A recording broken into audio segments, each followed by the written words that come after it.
Most creators are doing this wrong. It's not because they're lazy. It's not because they lack talent. And it's not because their content is bad. In fact, some of the most trapped operators and creators I talk to are actually making great content. Their videos are polished. Their podcasts are insightful and well produced. The courses are helpful. Their films beautifully made. Their communities are engaged. And yet they are exhausted. They're stressed. Revenue is inconsistent. Growth feels fragile. Everything depends on the next upload, the next launch, the next post, the next algorithm push. And eventually they start asking, why does this feel so unstable? The answer is uncomfortable because content isn't actually the business. And if you build your entire professional life around creating more and more content without building the systems, the assets, the relationships, and all the infrastructure underneath, well, you haven't built a business. You've built a job, and it has you on a treadmill. Today, I want to help you get off that treadmill and show you how to think and operate like a creator CEO, totally in command of your business and your income.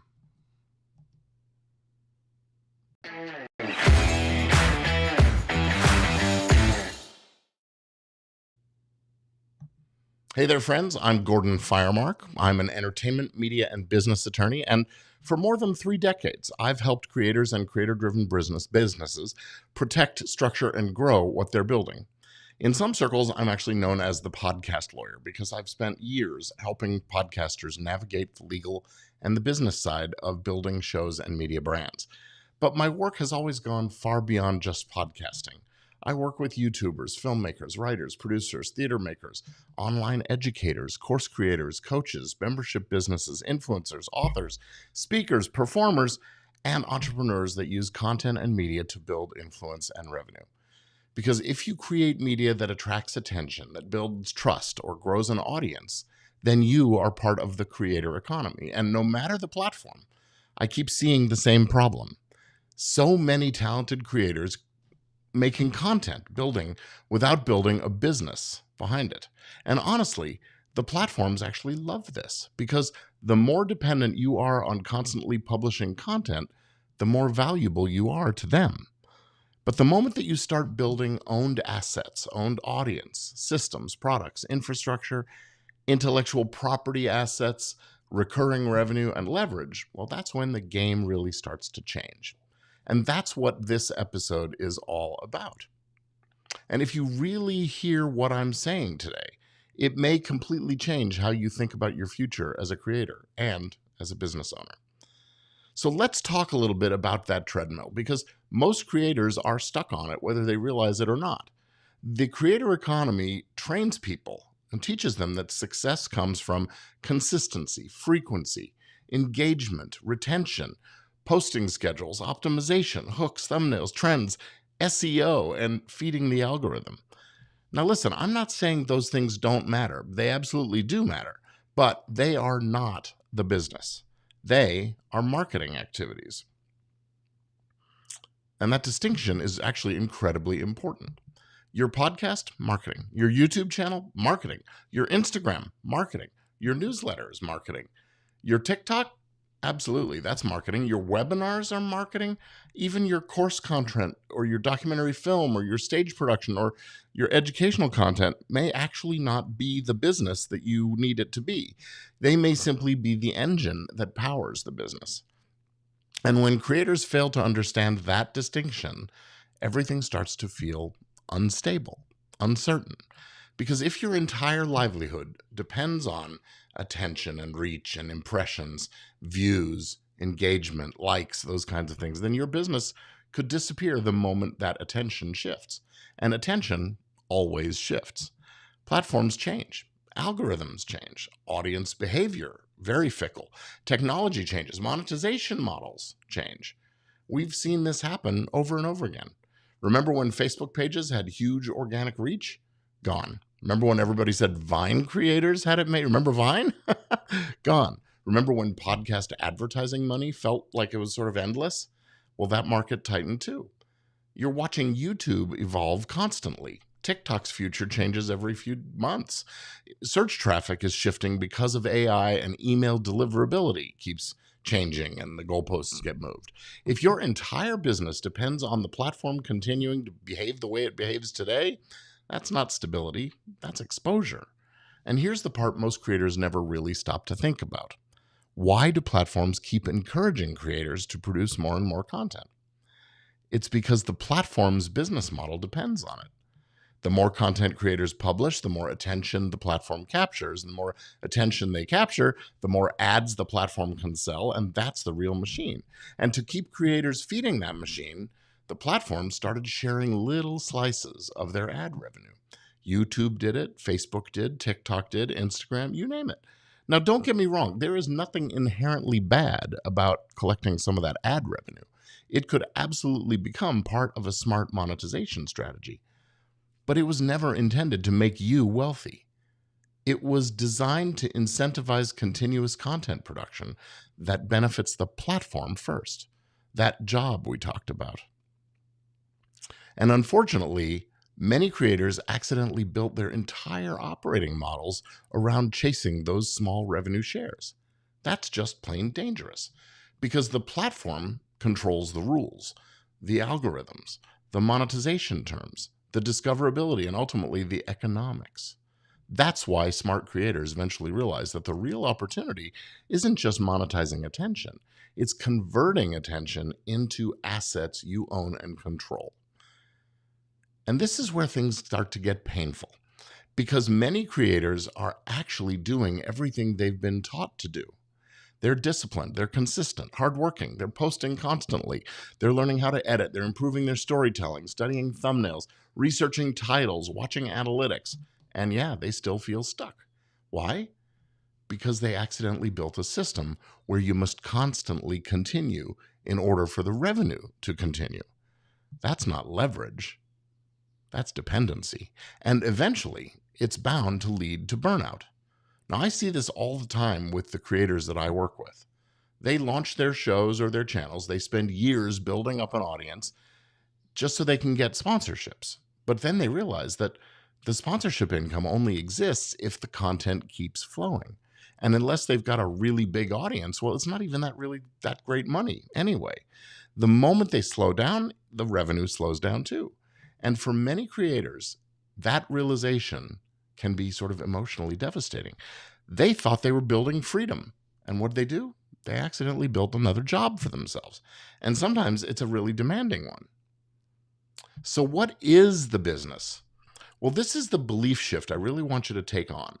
The business is the systems, the customer journey, the audience relationship, the intellectual property, and operational infrastructure.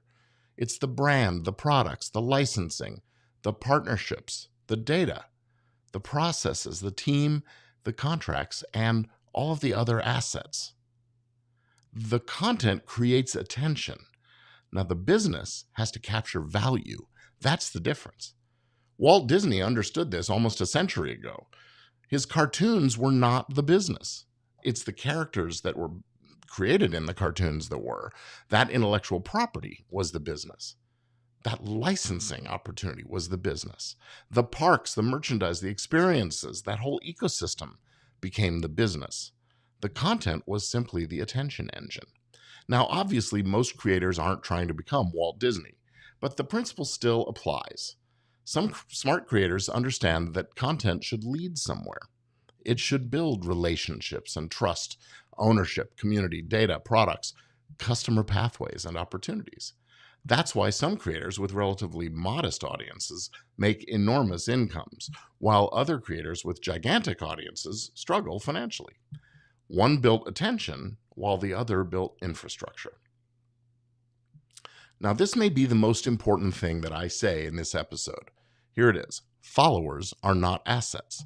Subscribers, not assets. Views are not assets. Likes are definitely not assets. They are indicators of attention, but that's different. An email list you own and control, that's closer to being an asset. A customer database, asset. Audience data, very valuable asset. Understanding your audience behavior, preferences, purchasing patterns, engagement habits, interests, needs, and their customer journey, that is incredible, valuable business intelligence. Smart creator CEOs understand that data creates leverage because the creator who understands their audience deeply can make better offers, build smarter products, improve marketing, create partnerships, and grow far more strategically. That is part of why owned audience matters so much, because platform followers are borrowed. But audience data and customer relationships, well, those can become real business assets fast. A recognizable protected brand, asset. Trademark, asset. Repeatable system, asset. Licensable intellectual property, assets. Recurring revenue, definitely an asset. And community relationships you control, operational processes, documented systems, all assets.